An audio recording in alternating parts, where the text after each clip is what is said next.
Good morning all. 2019 is my 17th year in global bond and currency markets and global equity markets. And I started my career here in Sydney. I was an economist on the bond and currency desk at Macquarie Bank. And I left in 2007 just as the subprime crisis was kicking off. And I went to Dublin. So I joined a currency desk, bond and currency desk there for one of Europe's largest investment managers. And that's where I saw the great financial crisis. So a very interesting place to be, obviously, Ireland at the peak of the great financial crisis. Following that, I went to the UK in March of 2009, the height of the great financial crisis, and I joined the UK's largest investment manager on the bond and currency desk there. So that's where I saw the European debt crisis in real time. In 2015, I was working on Wall Street, and the week I was there was the week that Ben Bernanke didn't hike interest rates in the US and caused the great taper tantrum where we saw equity markets fall and bond markets sell off as well. So I've now happily returned to Sydney with my 3 young kids. I've got Oscar, who's 3.5, and twins, a boy, Finn, and Alice is a little girl, 16 months old. But I'm hoping I'm not the kiss of death for the Australian economy. So fingers crossed we can get through this year. And my track record of being in these spots that have a bit of trouble from a macroeconomic perspective, I'm hoping that that will end. But my presentation today is our Recession Clouds Gathering. So just to follow on from Peter's earlier introduction, I'll just move on in terms of what macroeconomists and investment strategists are looking at in financial markets right now. I've just returned from 2 weeks in London from the fixed income and equity desk there at Fidelity. So this is hot off the press, and I'm more than happy to take any questions that we might have later. But just to quickly set the scene, last year was a very poor year for equity market returns, and a lot of it was driven by growth concerns and tightening, macroeconomic interest rate tightening. The view that central banks were becoming less accommodative, and that would provide a headwind to asset class returns and growth going forward. And you can see just there in terms of the major global economies, in terms of their growth rates and industrial production, they were legitimate concerns that many investors had that we were now entering into a slower growth environment, perhaps tipping into a global economic recession in 2019. Now, to reiterate what Peter said earlier, we had the Fed pivot. The Fed had been very hawkish in terms of its interest rate forecast and was telling the market that it was going to continue to hike its interest rate for the remainder of 2019. And the important thing is that the US Fed sets monetary policy for the rest of the world. So that's why we talk about the US Fed so much, even though we're in Australia, because what the Fed does have a big impact on global liquidity and therefore asset prices going forward. But I've pinpointed there the point where Chairman Powell came out and said that he was going to be patient and the US Fed was going to be patient. I confirm that with 3 kids under 3, I have to be very patient, as Peter said earlier, particularly when they're screaming at me at 3 o'clock in the morning. Patient in terms of giving them the Calpol and the Nurofen. But indeed, you can see the reaction in terms of markets. Just from that simple speech, we're off to the races again. So the question that all of us are having in terms of investment market performance is this a sugar hit?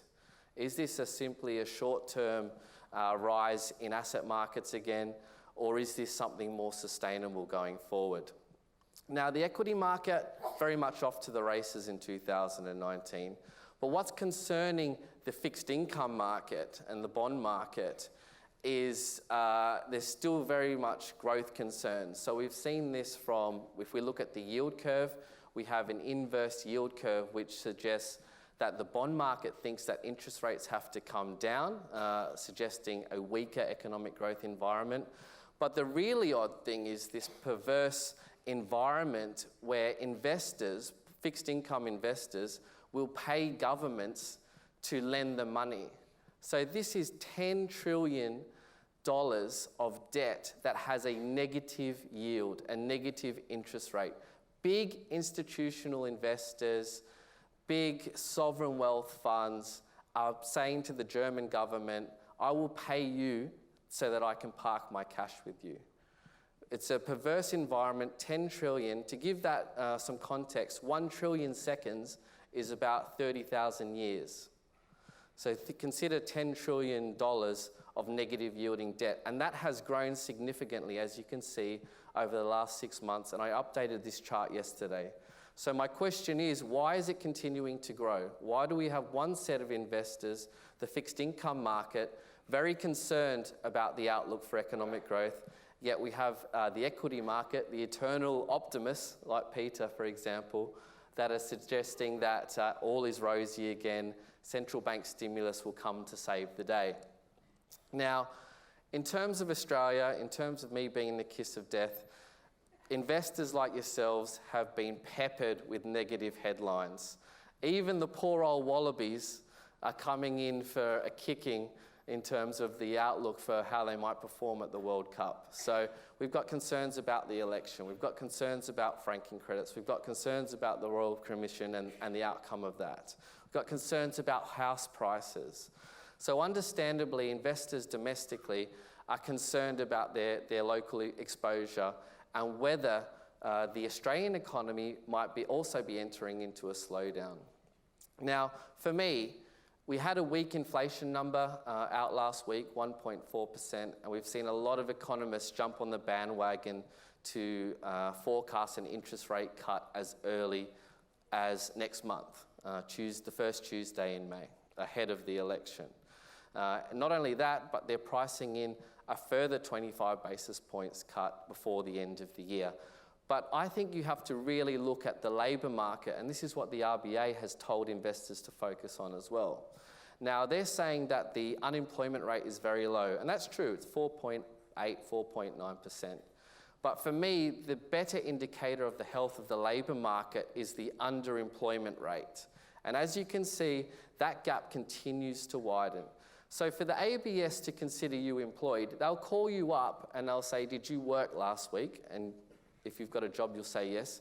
Did you work for an hour? Yes, I did. You're employed. So for me, what is more important is the question, did you work last week, but did you want to work more hours? And that's what underemployment captures. So working 1 hour when you want to work a 38-hour week, obviously for statistics point of view, for the RBA's point of view and the labour market view, you're employed, but I think underemployment is the greater measure of the health of the labour market. Now, the important thing is that the unemployment rate is a lagging indicator. So if the RBA is waiting for the unemployment rate to tick up before it actually moves on interest rates, it's already too late. So that's why I would also advocate an interest rate cut in May. We have the election, but I don't think that the RBA will be swayed by that. They're an independent central bank. I think that they will cut rates, and I think that they have to cut rates again at the back end of the year. Now, I've had this view for quite some time. I was down in Melbourne in February, and I was advocating interest rate cuts. Following last week's weaker than expected inflation rates, we've now seen the market price in interest rate cuts. So they now have actually more interest rate cuts than 50 basis points. It's about 55 or 0.5% going forward. So with interest rate cuts on the horizon, this could provide a tailwind for domestic equity market growth going forward. And this is starting to be priced in as well. Now, in terms of the implications for markets and global equity markets, we do see pockets of value at Fidelity International. Now, where is all the growth going to come from in terms of a long-term macroeconomic perspective? Well, it's very much the emerging markets. And that's where our multi-asset team are very much overweight the emerging market space. All the growth, the fantastic demographic profile, the growing consumer in the emerging markets, the sheer weight of numbers in this space suggests that the outlook for many of these companies that generate their earnings from local emerging market exposure and global exposure to the developed world, that they will have a very favourable tailwind moving forward. Now, interestingly, I saw an article in The Australian yesterday which highlighted the future funds exposure in terms of emerging markets. And the future fund has a 7% exposure to emerging markets and a 5% exposure to the local Australian equity market. So the future fund has very much been rotating out of Australian equities in favour of emerging markets and global equities. And for me, for my young kids, I put away a small amount of money every month from my pay packet into an emerging markets fund for them for when they can get it when they're 21. Hopefully it might help for uni fees or something like that. Now, if you are going to invest in the emerging market space, it's very much a coin toss in terms of annual performance. It might be up one year 60%, which is the light blue line, or it might be down 60% in some years, such as the financial crisis. It's very much flips around. So if you like two up and you like coin tosses, you invest in emerging markets for a 1 year horizon. You might be up, you might be down, I'm not sure. But if you use a longer term time period, so what I did was analyze returns over a decade. So if you invested over a 10-year time horizon, the odds are very much more in your favor. So Eugene Farmer, who is the father of modern portfolio theory, or investment portfolio theory, he said there's only one free lunch in investing, and that's diversification. But for me, there's another free lunch, and that's very much the time horizon that you're investing in. So you're much less likely to suffer a capital loss in investment markets if you have a long-term time horizon. Now, looking at this analysis suggests from the Emerging Market Equity Index, if you invested for a 10-year time horizon at any point over the last 20 years, then you had an 80% chance of having a positive experience and a 1 in 5 chance of actually generating 10% per annum returns. So I think that if you are looking at building a bit of emerging market equity exposure, like the Future Fund has been, then have a long-term time horizon. But in addition, now is a good time to have a look at that. Now, in terms of the multi-asset team's view in London, I was over there meeting with them 2 weeks ago. You can see where they're overweight in terms of equity exposure. The US, as Peter mentioned, a stronger economic growth profile more recently has been exhibited. We're overweight there. But generally, you can't see that we're underweight many markets except for Europe. Italy is in recession. France is close to recession. Germany has also had a weaker economic growth experience in 2019. So we're actually underweight Europe, but you can see there we're overweight a lot of global equity markets and neutral on Australia going forward. Now, whilst I think that interest rate cuts will provide some tailwinds for the local domestic market, I think that there are obviously concerns around the Australian election, and there'll be some volatility around depending upon which government is elected. Now, for a brief introduction on Fidelity International, for those of you that haven't had any exposure to our firm, we're a very large investment manager. We're the third largest in the world with our sister company, Fidelity in America. We have huge resources available to our portfolio managers. You can see that we have 120 fund managers in total, located globally. We have 126 equity and fixed income analysts. This is a huge wealth of work that's done on the stocks that we pick for our portfolios. And we very much build our investment theses based on the solid fundamental bottom-up research that our credit and equity analyst teams do.